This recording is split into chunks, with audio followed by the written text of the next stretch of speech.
तो नमस्ते बच्चों, जैसा कि पिछले क्लास में हम लोगों ने पढ़ा था कि प्रकाश का वर्तन जो दूसरा चैप्टर पढ़ रहे थे क्लास 10th में, उसमें हम लोगों ने पढ़ा था कि द लेंस क्या है और लेंस कितने प्रकार के होते हैं, जैसे उत्तल और अवतल लेंस। और उत्तल लेंस को भी कितने भागों में बाद में बांटा गया था और अवतल लेंस को भी कितने भागों में बांटा गया था।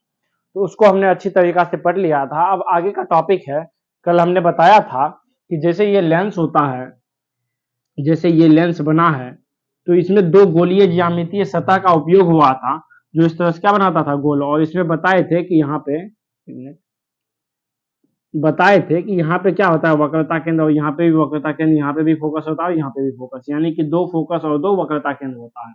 तो उसी सब को जो भी मुख्य बिंदु, और बताए थे कि बीच में क्या होता है, एक प्रकाशीय केंद्र होता है। तो उसी का आज क्या करते हैं, डेफिनेशन लिखाते हैं और समझते हैं। तो बच्चों सबसे पहले लिख लेते हैं, एक मिनट, पहले लिखते हैं वक्रता केंद्र क्या है। तो वक्रता केंद्र देखिए, 10 दीजिए और लिखिए, लिखेंगे लेंस को घेरने वाली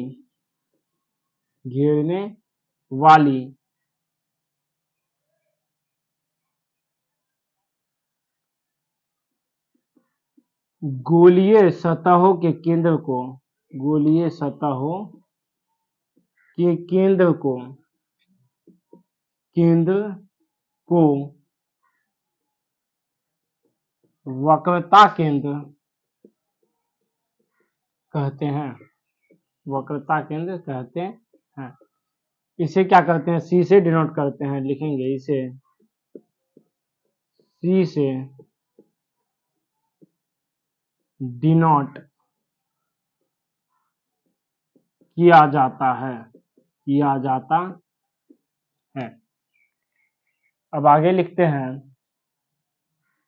प्रधान अक्ष, या इसी का एक और नाम है मुख्य अक्ष, प्रधान अक्ष या मुख्य अक्ष।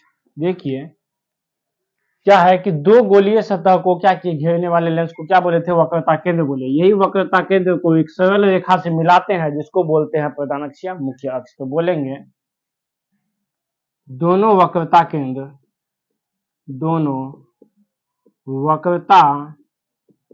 केंद्र को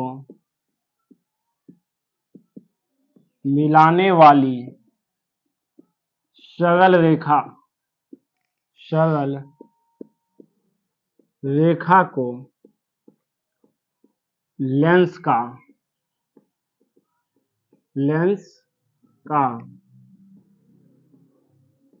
प्रधान अक्ष या इसी को बोला जाता है मुख्य अक्ष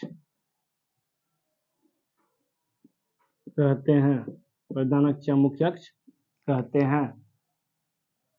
अब अगला पॉइंट लिखते हैं लेंस का द्वारक। समझते हैं लेंस का द्वारक है क्या।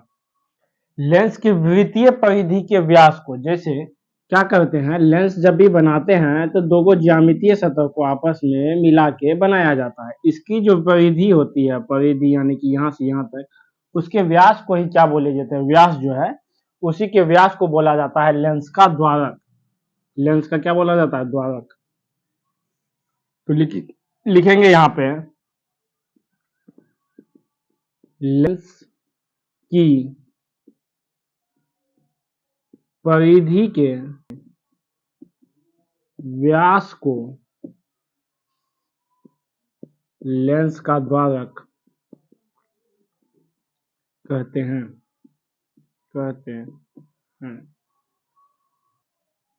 अब अगला पॉइंट लिखते हैं प्रकाश केंद्र, या इसी को बोला जाता है प्रकाशीय केंद्र भी। समझते हैं क्या होता है, जब प्रकाश की किरणें प्रधान अक्ष के जिस बिंदु पे आती है और बिना विचलन के निकल जाती है, तो प्रधान अक्ष के उस बिंदु को ही बोला जाता है प्रकाश केंद्र। जैसे यहाँ पे ये बीच वाला है, यहाँ पे अगर प्रकाश की किरण सीधे निकल जाती है बिना विचलन के या बिना मुड़े, तो प्रधान अक्ष के इसी बिंदु को बोला जाएगा प्रकाश केंद्र।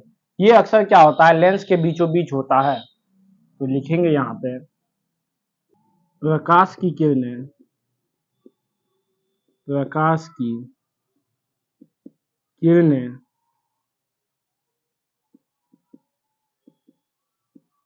प्रधान अक्ष के जिस बिंदु पर पड़कर बिना विचलन के या बिना विचलित हुए सीधे निकल जाती है, सीधी निकल जाती है,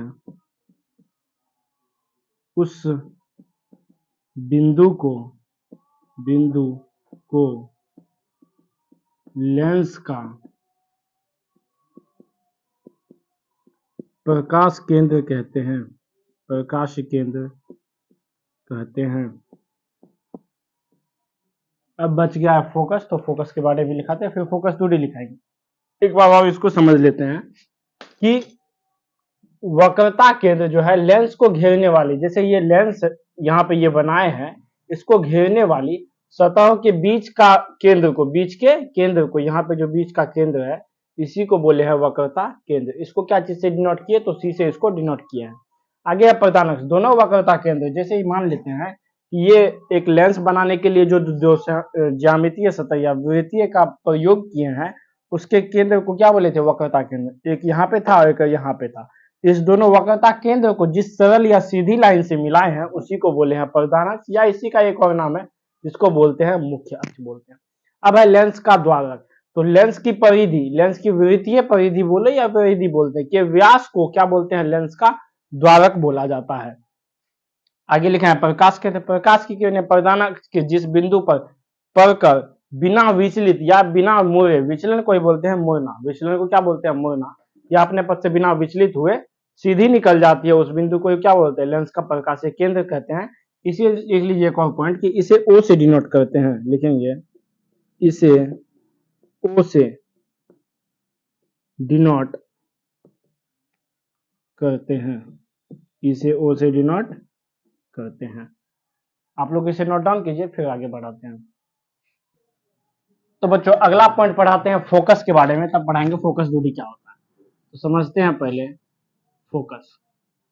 देखिए बच्चों, मान लेते हैं कि यह एक उत्तल लेंस है। कौन सा लेंस है, उत्तल लेंस है। प्रकाश की किरणें अगर प्रधान अक्ष के समांतर आती है, क्या होती है, लेंस से अपवर्तन के बाद, या बोलते हैं लेंस से निकलने के बाद क्या होती है, या जिस बिंदु पे मिलती है, जिस बिंदु पे मिलती है, अगर यह अवतल लेंस होगा तो मिलता हुआ प्रतीत होता है, तो उसी बिंदु को बोला जाता है लेंस का फोकस बोलते हैं। तो यहाँ पे लिखेंगे फोकस प्रधान अक्ष के समांतर आती प्रकाश की किरणें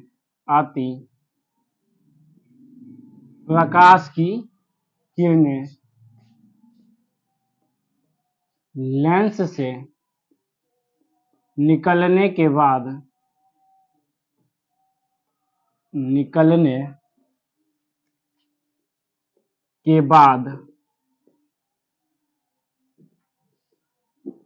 प्रधान अक्ष के जिस बिंदु पर मिलती है या मिलती हुई प्रतीत होती है, या मिलती हुई प्रतीत होती है, उसे लेंस का फोकस कहते हैं, या फोकस बिंदु कहते हैं, फोकस कहते हैं। इसे जो है ना एफ से डिनोट करते हैं, तो लिख लेंगे इसे कैपिटल एफ लिखेंगे, से डिनोट करते हैं। तो यहाँ पे जो मिला ये प्रधान अक्ष के जिस बिंदु पे, इसे क्या बोलेंगे, एफ। अगर यह अवतल लेंस हो तो देखिए क्या होता है कि मान लेते हैं यह इसके समांतर आ रही है, तो यह दर्पण के बाद क्या होता है, लौट जाती है, लेकिन यहाँ से लेकिन यह डॉटेड लाइन से जाता हुआ प्रतीत होता है, तो यहाँ पे इसका फोकस होता है। यह इस अवतल लेंस में प्रतीत होगा और उत्तल लेंस में वास्तव में मिलता है। तो बच्चों, आप लोगों ने फोकस तक पढ़ा। किसी कारणवश जो है अभी क्लास यहीं तक रहने देते हैं, और इसके आगे जो है अगले क्लास में पढ़ाएंगे। मिलते हैं फिर अगले क्लास में, तब तक के लिए इतना रहने। जो भी बताएं आप लोग उसको अच्छी तरीके से रिवीजन कीजिए। मिलते हैं फिर अगले क्लास में।